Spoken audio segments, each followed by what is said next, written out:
नमस्कार, मी नम्रता वागळे. आपण पाहताय पुढारी न्यूज आणि वेळ आहे चर्चेचा धुरळा उडवण्याची. मराठा आणि ओबीसी आरक्षणाचा तिढा निवडणुकीपूर्वी सुटण्याची चिन्ह जरा कमीच दिसतात. त्यात मनोज जरांगे यांनी 2 दिवसांपूर्वी पुन्हा उपोषणाचं हत्यार उपसलं आणि त्यानंतर ओबीसी आरक्षणासाठी लक्ष्मण हाके आणि नवनाथ वाघमारे यांनीही तिथूनच अगदी काही मीटर अंतरावर आपलं उपोषण सुरू केलंय. थोडक्यात आंदोलक मराठा आणि आंदोलक ओबीसी आमने सामने आलेले आहेत. एकीकडे जरांगे फडणवीसांवर आपली आगपाखड करतायत, तर दुसरीकडून जरांगे हे कसे शरद पवारांचे हस्तक आहेत अशी हाराळी ओबीसी समाजाकडून देण्यात येते. त्यातच आता मराठा समाजाने हे आंदोलन सरकारच पेटवत असल्याचा आरोप केलाय. जर गणेशोत्सव आणि ईद मिरवणुका वेगवेगळ्या दिवशी होऊ शकतात, तर मराठा आणि ओबीसी आंदोलनाला एकाच ठिकाणी परवानगी कशी दिली? तिथला संभाव्य संघर्ष सरकारने विचारात घेतला नाही का, असा प्रश्न मराठा समाजाने विचारलाय. ठिणगी पडायला सुरुवात झाली, पण तिला हवा देऊन वणवा भडकवला जाणार की ती ठिणगीच विझवली जाणार हे आगामी काळात बघायला लागणार आहे. पण या सगळ्यात प्रश्न असा पडतोय की हे सगळं चाललंय कुणामुळे? मराठा आंदोलक म्हणतायत तसं खरंच सरकार हे सगळं पेटवण्याचा प्रयत्न करतंय का, की ओबीसींचा आरोप आहे त्याप्रमाणे मराठा समाज या वादाला निवडणुकीच्या तोंडावर हवा देत आहे? कोण पेटवतंय हे सगळं? आणि आरक्षणाचं आंदोलन आता राजकीय वळणावरती आलंय का? आंदोलक राजकीय वळचणीला गेल्याचे आरोप का होत आहेत? हे सगळं कोण चिघळवतंय? हाच आहे आपला आजचा चर्चेचा विषय.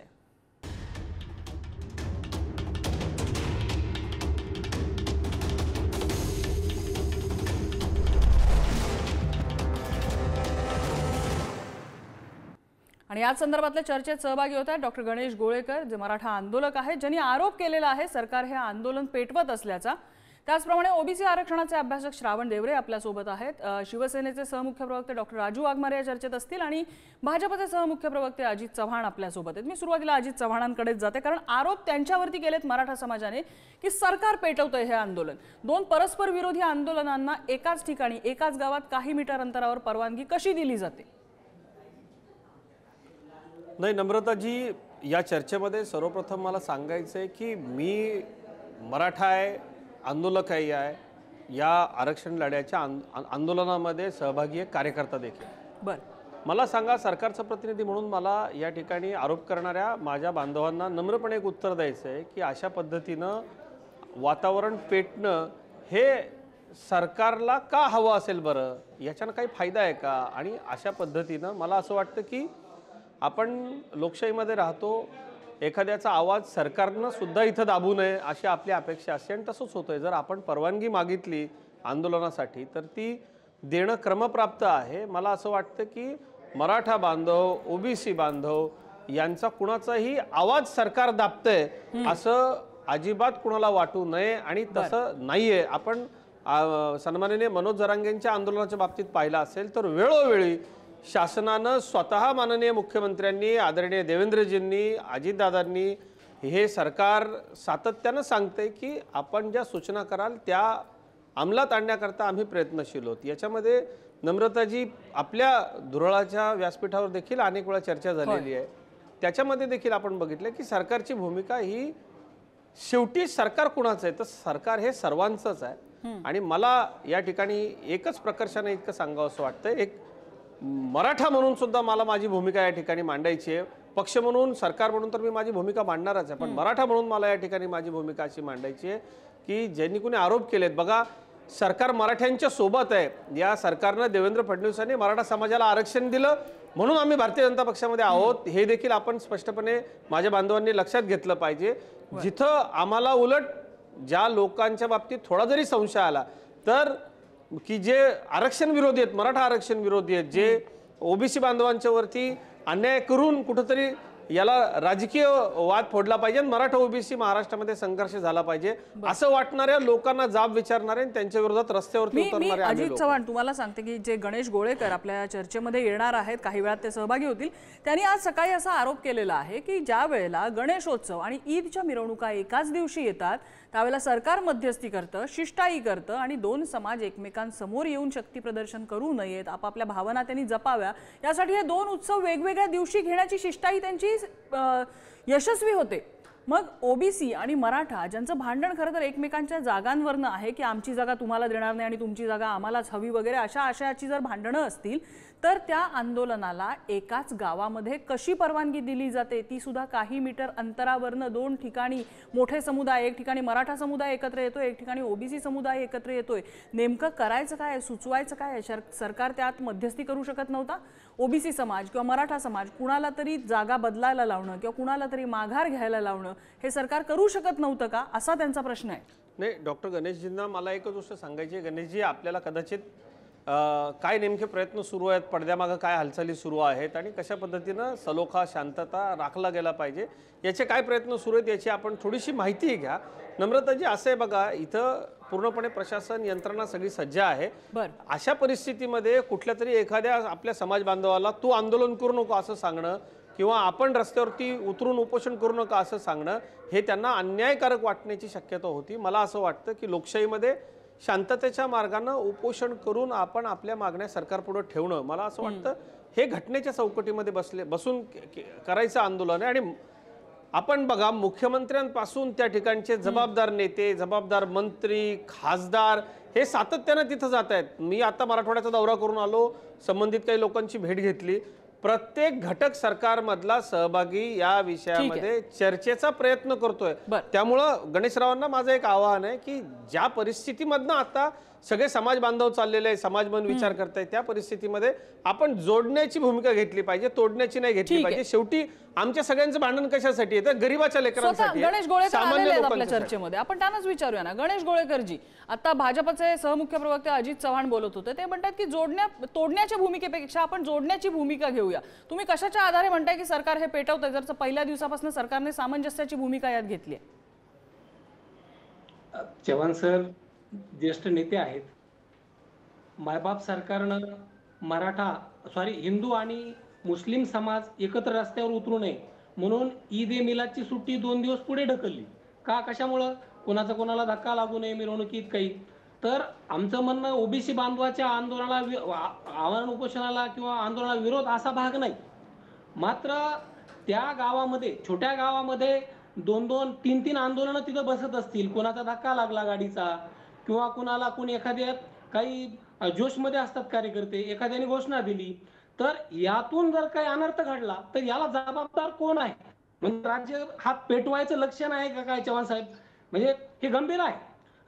हे राज्यामध्ये एवढे गावं असताना, एवढे शहरं असताना त्या अंतरवाली काही कुठली राजधानी का देशाची, राज्याची, किंवा कुठलं मुख्यालय का, हेड ऑफिस आहे का कुठल्या जिल्ह्याचं, तालुक्याचं, विभागाचं, की तिथंच आंदोलन बसलं पाहिजे?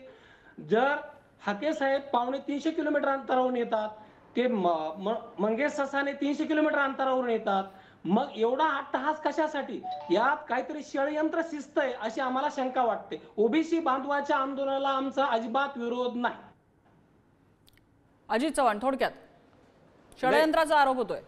गणेशजी, आपला आदर ठेवून मला एक गोष्ट या ठिकाणी सांगायची की असं अजिबात नाही. बघा, शेवटी प्रत्येकाला लोकशाहीमध्ये आंदोलन करण्याचा अधिकार आहे, हक्क आहे. आपल्याला सुद्धा माहिती आहे बऱ्याच गोष्टी आपल्याला जाहीरपणे बोलता येत नाही, पण पडद्यामागनं अनेक लोक नेत्यांची समजूत काढण्याचा प्रयत्न करतायत. आणि मला असं वाटतं या कालावधीमध्ये काही नेते आहेत, आणि नम्रताजी मला स्पष्टपणे सांगायचं आहे की काही नेत्यांनी, सिनियर नेत्यांनी, ज्येष्ठ नेत्यांनी ज्या आताताईपणाच्या भूमिका घेतल्यात, कुणाला मी हे बोलतोय ते ज्याला बोलतोय त्याला बरोबर कळतंय, परंतु हे असं वागणं बरं नाही. आणि आपल्या हातामध्ये आपला एखादा समाज ऐकतो म्हणून त्याला देखील उचकवून देण्याचं काम काही राज्यामधल्या ज्येष्ठ नेत्यांनी करू नये असा माझा त्यांना सल्ला आहे. खरं तर वडिलकीच्या नात्यानं त्यांनी वागलं पाहिजे. यावेळेला मराठा, ओबीसी, म्हणजे याच्यात कुठलंही राजकारण नाही नम्रताजी. मी अतिशय जबाबदारीनं सत्ताधारी पक्षाचा सहमुख्य प्रवक्ता म्हणून हे आवाहन करतोय की कृपया राज्यातल्या वरिष्ठ ओबीसी नेत्यांनी सुद्धा याच्यात समजुतीची भूमिका घेतली पाहिजे. श्रावण देवरेजी, तुम्ही कसं पाहता या सगळ्या परिस्थितीकडे आणि जे आरोप होत आहेत आणि ज्या पद्धतीची वक्तव्य समोर येत आहेत, म्हणजे एका बाजूकडून एका नेत्यावर आरोप करणं, दुसऱ्या बाजूकडून दुसरा नेता कसा योग्य आहे आणि तिसरा कसा अयोग्य आहे अशी वक्तव्य येणं, कसं बघता या सगळ्याकडे? हे बघा, जरांगे समर्थक जे म्हणतायत की इथं अंतरवली सराटीत ओबीसींना आंदोलन करण्याची परवानगी सरकारने दिलीच कशी? आता महत्वाची गोष्ट याच्यामध्ये अशी आहे की अंतरवली सराटीचा 7-12 हा काही जरांगेच्या नावावर कोणी लिहून दिलेला नाही अजून, आणि जरी लिहून दिला असेल तरी तो ओबीसीच्या आंदोलनाला कोणी विरोध करू शकत नाही, कारण त्यांनाही लोकशाही अधिकार आहेत आंदोलन करण्याचा. दुसरी महत्वाची गोष्ट ही की जरांगेने आतापर्यंत जेवढी आंदोलनं केली कधीही परवानगीची वाट बघितली नाही, शासनाच्या परवानगीची कधीही वाट बघितली नाही. मुंबईत मी घुसेल त्यावेळेस पोलिसांनी नकार दिला, परवानगी दिली नाही.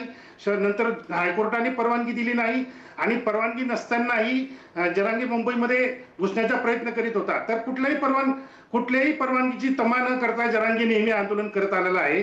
त्यामुळे ओबीसींना आंदोलनाची परवानगी का दिली वगैरे हे सगळे प्रश्न आता बाजूला ठेवले पाहिजेत. प्रश्न असा आहे की अंतरवली सराठी हे जे गाव आहे हे एक आंदोलनाचं एक स्थळ बनलेलं आहे की जे प्रतिकात्मक आहे. ते प्रतिकात्मक आहे. जसं जरांगे तिथे उपोषण बसलं तसं हाके आणि वाघमारे पण उपोषणाला बसले मागच्याही वेळेस, आताही. त्यामुळे कोणी कुठल्याही गावावर 7-12 उतारा स्वतःच्या नावाने करून घेण्याचं काही दाखवू नये. तिथे ओबीसींना सुद्धा आंदोलन करण्याची परवानगी. दुसरी महत्वाची गोष्ट, जरांगे समर्थक जेव्हा असं म्हणतात की वातावरण बिघडण्याची शक्यता आहे, दंगली होण्याची शक्यता आहे, मला वाटतं हे तर चोराच्या उलट्या बोंब आहेत. आतापर्यंत ओबीसींनी एवढ्या मोठ्या प्रमाणात आंदोलनं केली, 15-15 लाखाच्या सभा झाल्यात भुजबळ साहेबांच्या, नंतर मोर्चे निघाले 10-10, 15-15 लाखांचे, उपोषणं झाली पूर्ण महाराष्ट्रभर. कुठेही ओबीसींनी एकाही मराठ्यावर हात उचलला नाही, एकाही मराठ्याचं घर जाळलं नाही किंवा कुठे काही आक्रमक असा हल्ला केला नाही. ओबीसी हा सुरुवातीपासूनच शांत आहे. जर जाळपोळ कोणी केली असेल तर जरांगे समर्थक गुंडांनी केलेली आहे. त्यांनी घरं जाळलीत ओबीसींची, ओबीसी आमदाराची घरं जाळलीत आणि आक्रमक हल्ले करून नाभिक बांधवांना त्यांची दुकानं तोडली, त्यांची दुकानं फोडली नाभिक बांधवाची त्या बीड मतदारसंघामध्ये. तर संघर्ष जर झाला तर ती मराठ्यांची परंपरा आहे, दंगली घडवण्याची, संघर्ष करण्याची परंपरा मराठ्यांची आहे, ओबीसींची नाही. ओबीसींनी अजूनपर्यंत कुठेही दंगा फसाद केलेला नाही, कुठेही जाळपोळ केली नाही किंवा दगडफेकही केली नाही. या जे दंगली होतील किंवा वातावरण बिघडेल अशी भीती जरांगे समर्थक जेव्हा दाखवतात तेव्हा त्यांची क्यू करायची वाटते. एवढंच मला म्हणायचं आहे. ठीक आहे. गोळेकरजी, बोट तुमच्याकडेच दाखवलं जात आहे. नम्रताजी, अजित चव्हाणजी, मी येते आपल्याकडे. मला गोळेकरांची यावर एक प्रतिक्रिया घ्यायची, मग मी येते आपल्याकडे. गोळेकरजी. देवरे सरांना माझी एक विनंती आहे. देवरे सरांना मला करेक्ट करायचंय. बरोबर नाही असं बोलणं. आपण वरिष्ठ आहात देवरे सर. कुणाचा 7-12 कुणाच्या नावावर हा प्रश्न नाही. अंतरवाली सराटीमध्ये ओबीसी बांधव मोठ्या प्रमाणात आहेत. अंतरवाली सराटीच्या 14 ऑक्टोबर 2023च्या महासभेला अनेक ओबीसी बांधवांनी स्वतःची पिकं काढून जमिनी दिलेल्या आहेत. आंदोलन ओबीसी बांधवांनी करण्याचा प्रश्न नाही, आमचा त्याला अजिबात विरोध नाही. आंदोलन जरूर झाले पाहिजे, संविधानानं प्रत्येकाला अधिकार दिलेला आहे. मात्र मूलभूत मुद्दा लक्षात घ्या की कारण फक्त जालना जिल्ह्यातील अंबड तालुक्यातील सराठे अंतरवालीतच अट्टहास का, हा आमचा एवढा साधा आणि सरळ प्रश्न आहे.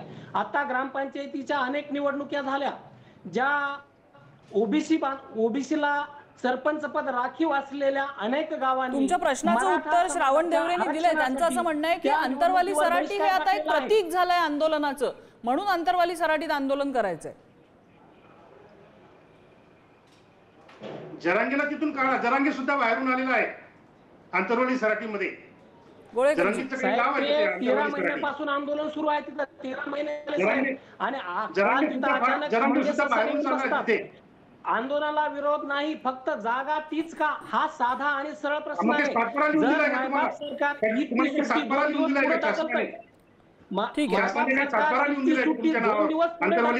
मुद्दा असा आहे ना की आपण जागेवरनं भांडायला लागलो तर मूळ प्रश्नापासून आपण दूर जाऊ राज्यात घडवायचं आणि आपल्याला त्या मूळ प्रश्नापासून दूर जायचं नाहीये. मला डॉक्टर राजू वाघमारे पण दिसतात. मी अजित चव्हाणांची एक छोटीशी कमेंट घेते आणि मग डॉक्टर राजू वाघमारेंकडे जाते. अजित चव्हाणजी. नाही, स्पष्टपणे मला हेच म्हणायचंय नम्रताजी, श्रावण देवरे साहेब सिनियर आहेत, त्यांची भाषा ऐकल्यानंतर आपल्या लक्षात येईल आपला जो रोग सरकारकडे होता की सरकारला काय म्हणजे सरकारला काय दंगली घडवायच्या आहेत का.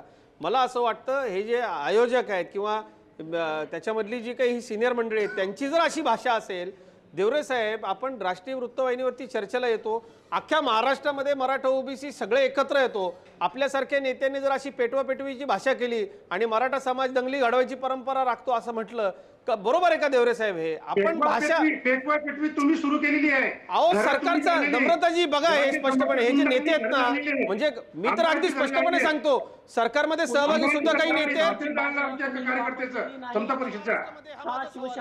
देवरे साहेब तुम्ही सिनियर आहात, यापूर्वी अनेक चर्चांमध्ये मी आपल्याला सांगितलंय आपल्याला धर्माच्या बाबतीत नक्की आहे की आपल्याला इथे कुणाच्याही भावना जगवायच्या नाहीयेत ना, मराठा समाजाच्या ना ओबीसी समाजाच्या ना तिथे असलेल्या इतर कुणाच्याही आपल्याला भावना जगवायच्या नाहीयेत. आपण फक्त या प्रश्नाचा एक धांडोळा घ्यायचा प्रयत्न करतोय की हे आंदोलन राजकीय वळचणीला जातंय का, ज्याची सगळ्यात जास्त भीती या क्षणाला आहे की हे आंदोलन राजकीय वळचणीला जातंय का, मूळ हेतू जो आरक्षणाचा आहे त्यापासून हे आंदोलन दूर चाललंय का, याचा आपण कुठेतरी धांडोळा घ्यायचा प्रयत्न करतोय. डॉक्टर राजू वाघमारे आपल्यासोबत आहेत. राजू वाघमारे जी आरोप प्रत्यारोप होत आहेत, मात्र प्रत्यक्षात होत आहे या सगळ्यामध्ये की एक समाज दुसऱ्या नेत्याकडे बोट दाखवतोय, दुसरा समाज तिसऱ्या नेत्याकडे बोट दाखवतोय, सरकार हे सगळं पेटवतंय असे आरोप होत आहेत. मुख्यमंत्री काय करणार या सगळ्याकडे बघून? कारण मुख्यमंत्र्यांनी प्रॉमिस तर दिलेलं आहे आरक्षणाचं, पण हालचाली होताना दिसत नाहीये. सगळ्यात पहिली गोष्ट नम्रताजी, हा छत्रपती शिवाजी महाराजांचा आणि शाहू फुले आंबेडकरांचा महाराष्ट्र आहे. मुख्यमंत्री एकनाथ शिंदेची भूमिका अगदी स्पष्ट आहे, सगळ्यांना बरोबर घेऊन जायचं आणि ते जात असताना कोणत्याही समाजाचं नुकसान न होता प्रत्येक समाजाला न्याय मिळाला पाहिजे, ही मुख्यमंत्री एकनाथ शिंदेची भूमिका आहे. आणि त्या भूमिकेला अनुसरून सुरुवातीपासून मुख्यमंत्री हे सांगत आलेले आहेत की मराठ्यांना आरक्षण आहे, ते मराठ्यांना आरक्षण दिलं. याच्या अगोदर कुणबी प्रमाणपत्र नव्हतं, ते कुणबी प्रमाणपत्र देण्याचा प्रयत्न सुरू आहे सगळीकडे. राहिला प्रश्न ओबीसीच्या आरक्षणाला धक्का न लावता ते आरक्षण दिलं पाहिजे, ती भूमिका कायम आहे. त्याच्यामुळे सगळ्यांना बरोबर घेऊन जाण्याची भूमिका जी सरकारची आहे, मुख्यमंत्र्यांची आहे, ती आमची स्पष्ट भूमिका आहे. आणि आमचं तुमच्या माध्यमातून सगळ्या समाजाला एकच सांगणं आहे माझं की आपण सगळे या शाहू फुले आंबेडकरांच्या छत्रपती शिवाजी महाराजांच्या महाराष्ट्रात राहतो. या पुरोगामी महाराष्ट्रात जाती जातीमध्ये धर्माधर्मामध्ये भांडणं न होणं. राजू वाघमारेजी, सरकारची भूमिका वारंवार समोर आली आहे, पण आंदोलक कन्व्हिन्स होत नाहीयेत ना, आंदोलक कन्व्हिन्स होत नाहीयेत, त्यांना विश्वास वाटत नाहीये सरकार हे करेल असं, म्हणून वारंवार उपोषणाला बसणं, आंदोलनाला येणं हे समोर होत आहे. ही निवडणुकीचं आहे, निवडणुकीच्या तोंडावर हे होत आहे असं म्हणतात. नम्रताजी एक गोष्ट लक्षात घ्या, आंदोलकांना असं न वाटण्याचं कारण काय? धाट जे आरक्षण दिलं ते कोर्टात टिकेल असं आरक्षण दिलेलं आहे. कुणबी प्रमाणपत्र देत नव्हती, ती कुणबी प्रमाणपत्र देण्याचं गोष्ट चालू करण्यात आलेली आहे. म्हणजे ज्या ज्या गोष्टी मुख्यमंत्री आणि सरकारने बोलल्या त्या गोष्टी अंमलात आलेल्या आहेत. त्याच्यामुळे आपण धीर न सोडता, धीर धरून एकमेकाला विश्वासात घेऊन पुढे जायला पाहिजे. आपसात भांडणं करून आणि आपसात आपल्याच बहुजनांनी एकमेकाची डोकी फोडून आरक्षणाचा मुद्दा सुटणार आहे का, याचा विचार सगळ्या समाजाच्या लोकांनी करणं गरजेचं आहे. कारण शेवटी आपण एकत्र राहतो आणि एकत्र राहत असताना दुसऱ्याच्या ताटातला घास काढून न घेता आपलं पोट भरलं पाहिजे, ही महाराष्ट्राची भूमिका याच्या अगोदरपासून राहिलेली आहे.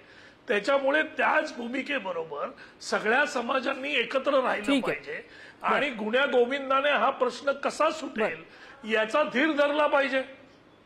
माझा श्रावण डेवरे आणि गोळेकर दोघांनाही एक प्रश्न आहे की असं होतंय की या सगळ्यामध्ये प्रश्न आणि शंका कुठे उपस्थित राहते, ज्या वेळेला हे आंदोलनाला बसलेले नेते आहेत त्यांच्याकडनं राजकीय वक्तव्य येतात. जरांगेंकडनं वारंवार फडणवीस विरोधी भूमिका येते. मी सरकार विरोधी म्हणत नाही, फडणवीस विरोधी भूमिका येते, त्यामुळे जरांगेंच्या भूमिकेवर प्रश्न उपस्थित केला जातोय. आणि इकडे वाघमारे आणि लक्ष्मण हाके यांच्याकडनं कायम जरांगे हे शरद पवारांचे समर्थक आहेत आणि त्यांनी त्यांच्या बॅनरवर तुतारी लावावी वगैरे अशी वक्तव्य येतात, त्यामुळे त्यांच्या भूमिकेवर हे प्रश्नचिन्ह उपस्थित राहतो.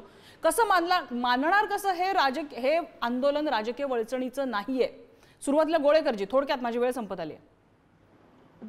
जरांगे पाटील हे सामाजिक नेते आहेत, ते कुठल्याही राजकीय पक्षाशी अजिबात संबंध नाही. विनाकारण नाहक त्यांचा कुठं ना कुठं संबंध जोडला जातो, हे अत्यंत खेदजनक आहे. आम्ही आणि जोडत नाही. फडणवीस साहेबांवर त्यांच्या वारंवार भाषणामध्ये ते फडणवीस आक्षेप घेतात विरोधी भूमिका किंवा म्हणतात. असते, तर इतर त्याच्या कुठल्याही पाठीमागं नेत्याच्या विरोधात ते सगळ्यात बोलत महत्त्वाचं कारण नाहीत. आहे की राज्यात हे सर्वात थोडाफार वेळाने ते powerful छगन नेते भुजबळांच्या आहेत. विरोधात त्यांनी बोलतात, पण सरकार प्रामुख्याने बनवलेलं आहे. फडणवीस विरोधी त्यांनी भूमिका एका असते त्यांच्या बोलण्यात. पक्षाला रात्रीतून घेऊन जाऊन दुसरीकडे सरकार स्थापन केलेलं आहे, आणखी दुसरा पक्ष पुढून पुन्हा सरकारला आणखी बळकटी दिली आहे. तर सगळ्यात पॉवरफुल नेते हे देवेंद्र फडणवीस साहेब आहेत. महाराष्ट्रामध्ये बर. पंतप्रधानाचा दौरा असेल तर देवेंद्र फडणवीस साहेबांना विचारून तो ठरवला जातो. अमित शहा साहेब येणार असतील तर देवेंद्र फडणवीस साहेबांना विचारून ते ठरवलं जातं. म्हणून वारंवार जर म्हणजे तुम्हाला असं म्हणायचं की मुख्यमंत्र्यांनी दिलेल्या आश्वासनाला काही किंमत नाहीये जोपर्यंत फडणवीस मान्य करत नाही, असं म्हणायचं तुम्हाला? मुख्यमंत्र्यांनी दिलेल्या आश्वासनाला किंमत नाहीये, फडणवीस जोपर्यंत मान्य करत नाही तोवर ते काही होणार नाही असं वाटतंय? मुख्यमंत्री साहेब तर आहेतच ना, परंतु सध्या सगळं येऊन ठेपलेलं आहे. तर ते नामदार देवेंद्र फडणवीस भूमिका लक्षात आली, कारण ते सगळ्यात पॉवरफुल नेते आहेत. बरं, भूमिका लक्षात आली. देवेळजी, माझा हाच प्रश्न आहे की वारंवार जरांगेंकडे बोट दाखवून ते शरद पवारांचे सहकारी आहेत, त्यांचा शरद पवारांचा तिथे इन्फ्लुएन्स आहे असा आरोप जेव्हा केला जातो त्यावेळेला कसं मानलं जाईल की राजकीय वळचणीचं हे आंदोलन नाहीये?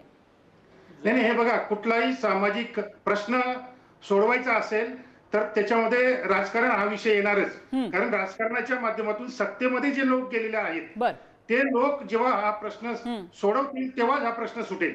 त्यामुळे राजकारणाबद्दल सामाजिक चळवळ चालत असताना राजकारणाबद्दल नाईलाज असतो, बोलावंच लागतं. आता त्याच्यामध्ये जे सत्य आहे ते तर मानलंच पाहिजे.